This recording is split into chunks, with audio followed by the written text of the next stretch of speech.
Bonsoir et bienvenue dans ce nouveau numéro d'Écho du Togo et merci une fois encore pour votre fidélité renouvelée à la chaîne Vox Africa.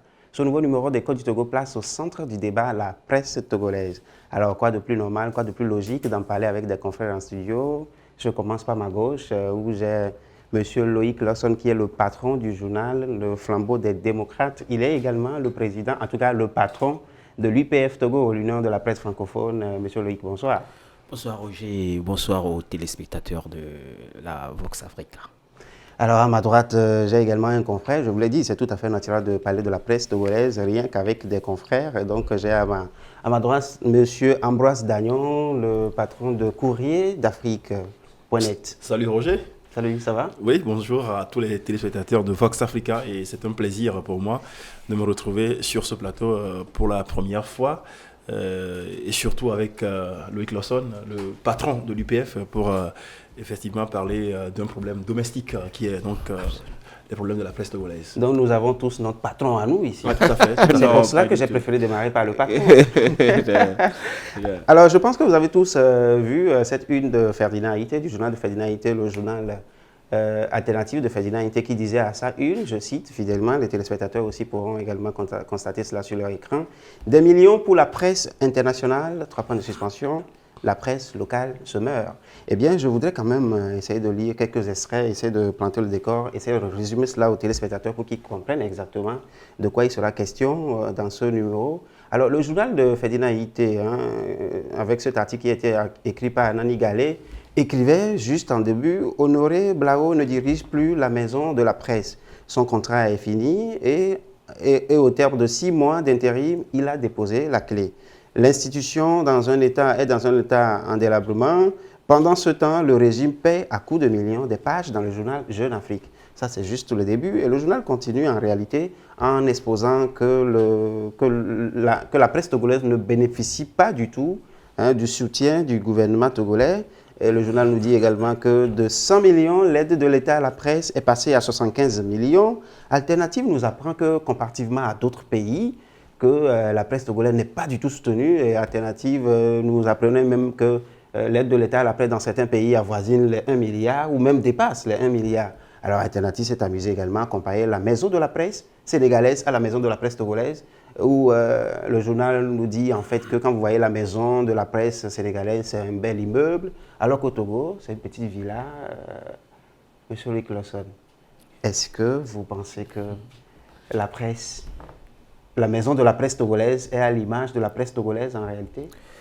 J'avoue que moi personnellement, je ne suis plus allé dans cette maison de la presse, ça fait des mois. Et pourtant, c'est votre maison. Oui, pour ne pas te dire 2 ans, moi je n'ai plus mis pied. Et pourquoi? Parce que justement, la maison de la presse ne reflète pas pour moi l'image de la presse togolaise.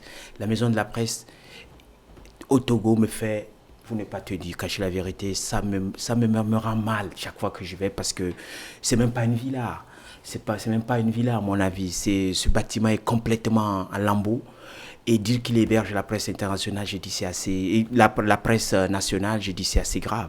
Le problème est réel, mais personne ne veut en parler. C'est pour ça que je salue le journal Alternative qui a mis les pieds dans les plats et qui essaye de lancer le sujet. Et à ma grande surprise, la presse togolaise elle-même ne relaie pas le sujet, n'en parle pas. Ça justement, c'est un aspect sur lequel on va revenir au cours de cette émission. Parce que pour la petite histoire, pour la préparation de cette émission, nous avons eu à interviewer des confrères pour les micro-trottoirs. Mais rassurez-vous, enfin, ce qui était curieux, c'est que bon nombre de journalistes togolais ne voulaient pas en parler. Tout à fait. Alors, je vais le prendre par cette partie de l'intervention de Loïc Lawson qui disait tout à l'heure que la presse togolaise, malheureusement, n'aime pas parler de ses propres problèmes. Je me rappelle, enfin, nous nous souvenons tous de ce joli poème de Jean de La Fontaine, Besace.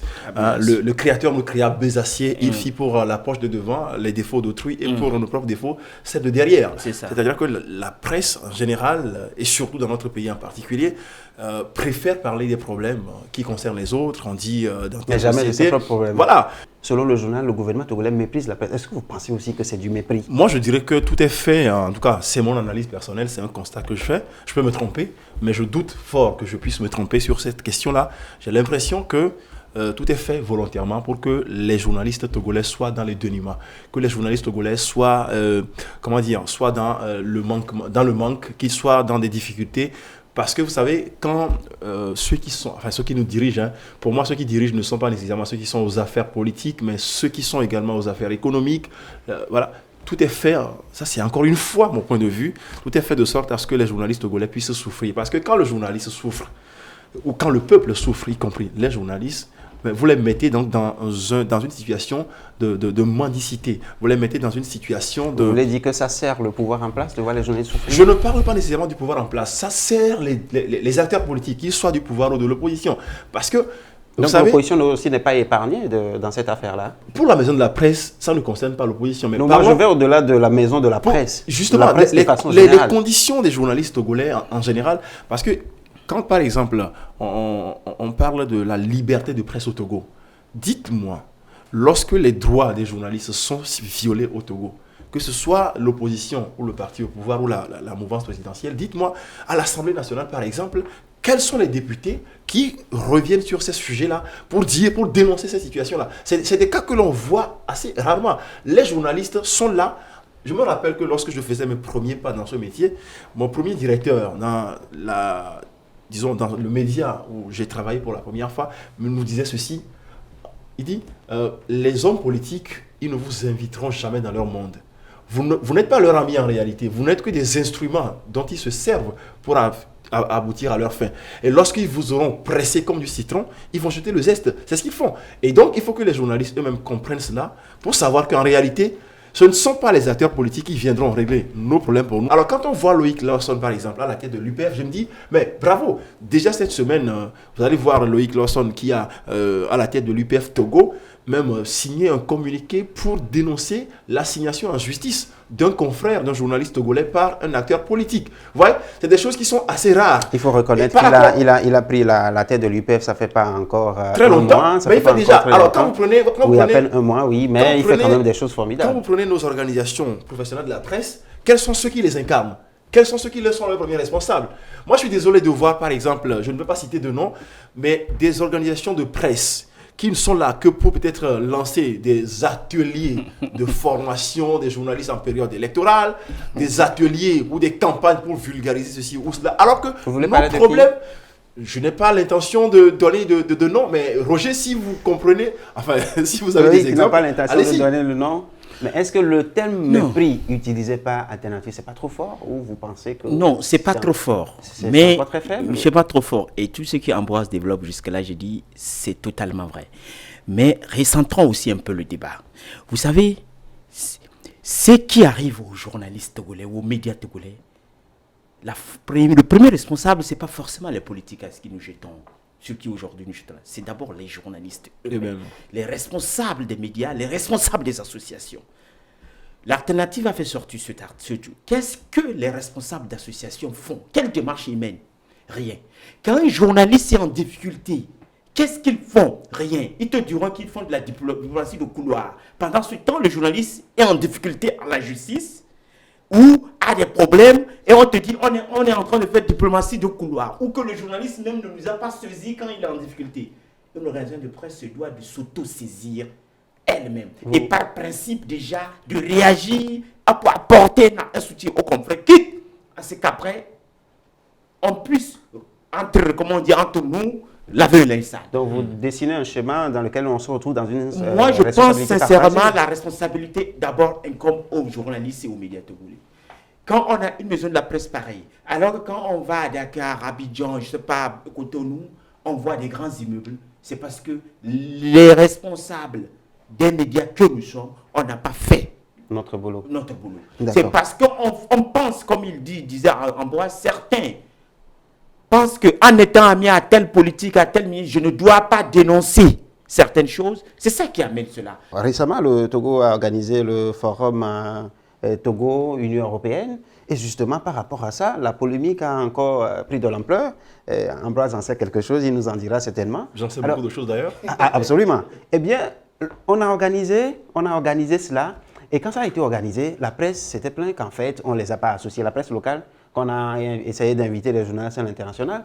Et quand l'heure du bilan avait sonné, on a partagé un communiqué sur les réseaux sociaux appelant la presse à venir. Et justement, M. Ambroise Les téléspectateurs vont également lire ça sur l'écran. Il dit on invite les journalistes étrangers à qui on paye des billets d'avion, l'hôtel et les autres frais. Maintenant qu'ils sont partis, on appelle la presse locale et les pauvres correspondants pour faire le bilan. Foutaise. Allez ramener les bitosas que vous avez entretenus avec de l'argent du contribuable pour le fameux bilan. Alors, finalement, qu'est-ce que vous voulez? On ne vous a pas invité, oui, vous êtes plein. Maintenant, on dit venez, on va faire le bilan. Oui, je crois que ce coup de gueule ne vient pas de moi. Je crois que ça vient plutôt de Loïc Lawson qui est autour de ce plateau. J'ai également fait un coup de gueule par rapport à cela. Non. Je dis. C'est pour ça qu'il rigolait à côté. Tout à fait. Alors, je pense qu'il faut cesser de se moquer des journalistes. Il est vrai que tout à l'heure, Loïc plantait le décor lorsqu'il disait que la faute est d'abord à imputer aux promoteurs des chaînes de télévision, radio et journaux, mais également aux organisations de presse et leurs responsables. Je suis d'accord. Mais en même temps, il faut qu'on cesse, je l'ai dit tout à l'heure, il faut qu'on cesse de se foutre des journalistes togolais. Vous organisez un forum économique Togo-Union européenne, première du genre. Vous invitez à ce forum des journalistes, semble-t-il, des médias internationaux, mais qui en réalité, moi j'ai fait une réflexion là-dessus, je dis, on sait comment la communication a été organisée autour de cet événement. Cet événement-là, je dis, c'est un événement d'envergure internationale. International, un forum. C'est peut-être pour ça qu'on ne vous a pas invité, parce que la cible se trouve peut-être à l'intérieur. Il faut peut-être attirer les investisseurs internationaux. C'est des bêtises. Non, ce qui s'est passé, c'est simplement que je n'incrimine pas le comité d'organisation ni le comité de pilotage, mais j'incrimine simplement la cellule de communication qui a été mise en place et qui est patronnée par le directeur de cabinet du ministre togolais de la communication. Parce que vous ne pouvez pas... Vous savez, ça pose un autre problème. Ça pose le problème de la maîtrise même de ce qu'on appelle la communication. Il ne suffit pas d'avoir présenté pendant 15 ans, 20 ans, 25, 30 ans des journaux télévisés, des journaux parlés, ou d'avoir tenu la rédaction d'une presse pour savoir ou pour maîtriser les rouages de l'information et de la communication. C'est deux choses différentes. Alors, vous ne pouvez pas organiser un forum comme celui-là. Et d'après mes investigations, mes informations, il y avait des badges. Les badges, il y en avait plein. Il y en avait plein. Mais on a fait sciemment de prendre un communiqué qu'on a balancé sur les réseaux sociaux pour dire on n'invite pas les journalistes.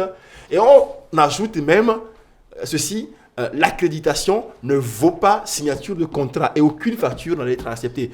Écoutez, il faut cesser de réduire le journaliste à sa portion congrue en pensant que c'est un mendiant. Parce que, effectivement, lorsque le forum était terminé, qu'est-ce qu'on a constaté?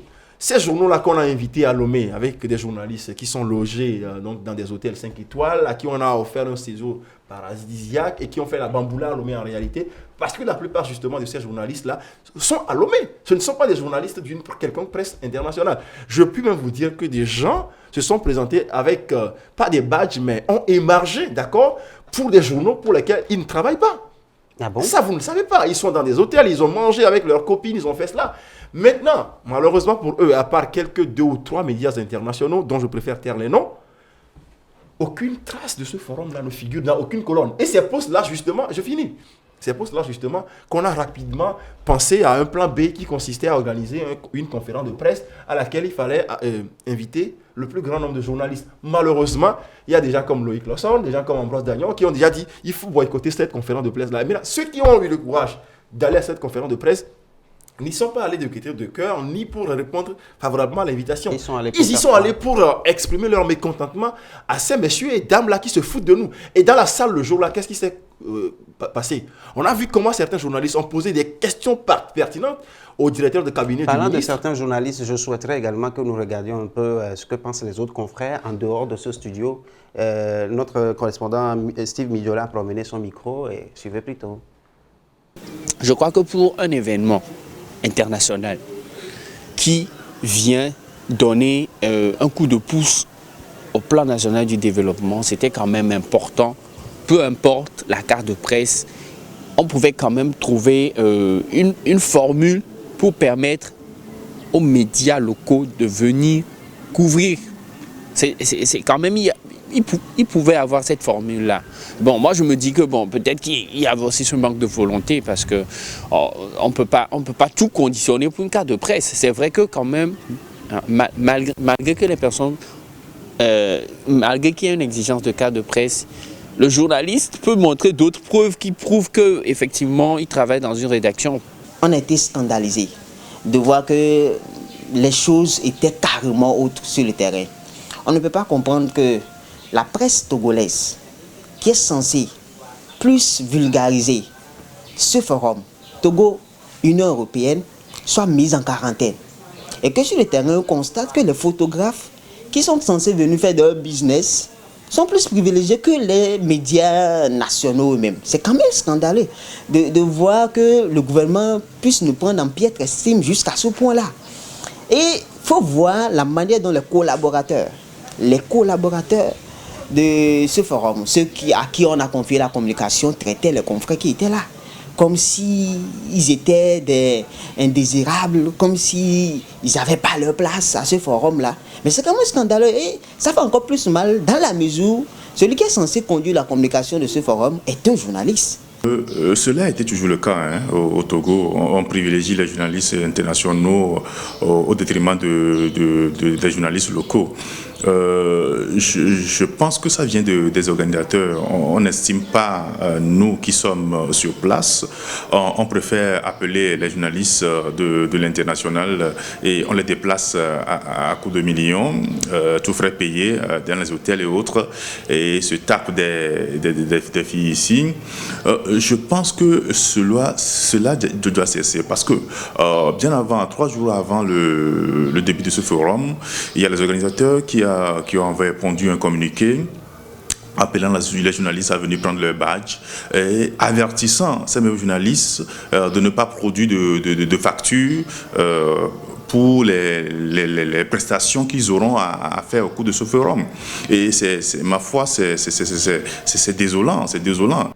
Voilà, Monsieur Loïc Lawson, je pense que les autres confrères également vont dans le même sens. Curieusement, il a été, bon, c'est même pas curieux, il a été même difficile de trouver quelqu'un qui puisse cautionner un peu ce qui se fait. Mais dites-moi, pour comprendre le présent, il faut comprendre l'histoire commence. Comment en est-on arrivé là?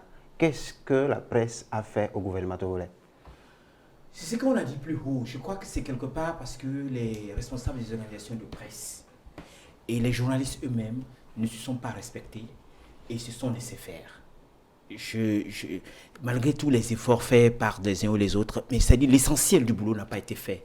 Emmener les autorités politiques, les autorités, en tout cas ceux qui décident, à leur faire comprendre qu'écoutez, quand d'abord un investisseur ou un étranger descend à l'aéroport de Lomé pour tâter le pouls du pays, c'est d'abord la presse locale qui est l'image, le reflet. C'est ça. Ils cherchent d'abord à regarder dans la presse privée pour voir quelle est la température du pays.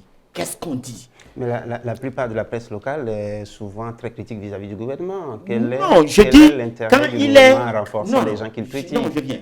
Quand je parle de... Quand un étrange, toi tu rentres tout de suite dans un pays, tu cherches à prendre les journaux, tu ne connais pas de quel bord ils sont. Toi, tu prends seulement des journaux dans un pays. Absolument. Tu regardes pour voir qu'est-ce qu'on dit du pays. Donc, c'est ce que ceux qui dirigent la communication gouvernementale peut-être ne maîtrisent pas. Pour revenir à ce qui s'est passé, effectivement, mais attends, il n'y a pas un seul journaliste, à moins qu'il ne soit hypocrite, et même s'il mange dans la même assiette que je ne sais qui, pour dire qu'il est content de ce qui est arrivé. Mais c'est celui qui est capable de dire qu'il est d'accord avec ce qui a été fait, qui lève le petit doigt. Moi, aujourd'hui, je suis dans une position qui ne me permet plus de me taire. Parce que je dirige une organisation et je dois défendre la cause des journalistes. C'est pour ça que j'ai fait ce coup de gueule, il faut le dire. Parce que je ne peux pas comprendre qu'il y ait un événement d'envergure et que la presse locale soit écartée.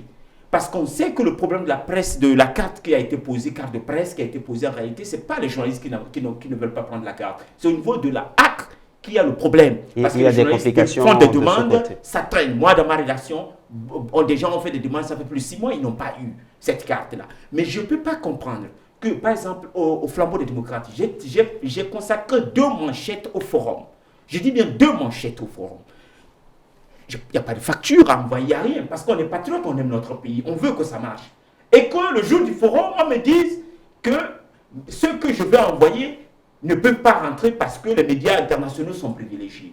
Et ce que tu ne sais pas, la vérité aussi c'est ça, que ce soit pour le PND, le lancement du PND, que ce soit pour le lancement du sommet maritime, que ce soit pour ce qu'on vient de faire, le forum UE Togo, c'est que les gens ne savent pas, que ces journalistes qu'on amène, en réalité, ne font pas le boulot.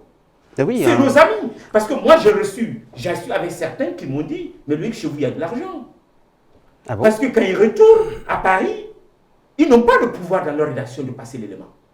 C'est parce que juste quelqu'un est ami à tel, il dit, bon, donc, on fait tel allumé, tu viens, on lui paie le billet, on la met. En réalité, tu vérifies les organes, l'élément n'est pas passé. C'est 90% des organes. C'est du genre, il y a de l'argent ici, mon frère vient bouffer un peu, c'est ce que vous voulez dire? C'est l'impression que ça donne. Alors que les médias locaux, imagine que ce soit Courrier d'Afrique, que ce soit quand je vois les jeunes qui dirigent, administrent les sites internet, que ce soit les journaux écrits, regarde tout ce qu'ils disent de ce forum. Et quand le moment arrive, on les écarte.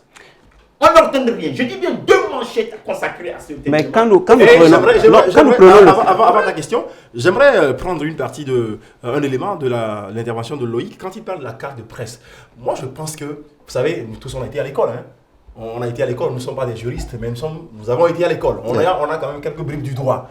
Alors, la carte de presse, encore une fois, il faut lire les articles 54, 55, 56, 57, 58, 59 du Code togolais de la presse et de la communication. L'article 54 dit quoi? Comment définir le journaliste? Toute personne, d'accord, qui tire l'essentiel de ses revenus de la Ça dit que l'histoire de la carte, c'est un faux problème. C'est bien ça? La carte de presse, ce n'est qu'une présomption de la qualité de journaliste. La carte de presse donne juste quelques avantages à ses détenteurs. La carte de presse ne fait pas du journaliste un journaliste. Oui. En France, par exemple, en France, les journalistes peuvent choisir, et d'ailleurs la plupart, pour certaines raisons, pour bouder même leur institution. Le Conseil supérieur de l'audiovisuel là-bas en France, le CSA, parfois certains journalistes décident de ne pas prendre la carte de presse. C'est-à-dire qu'on veut leur donner ça, ils refusent. Mais au Togo, malheureusement, les journalistes font des pieds et des mains pour remplir le dossier, pour constituer le dossier, pour avoir la carte de presse. Mais allez-y, comprenez. Permettez-moi de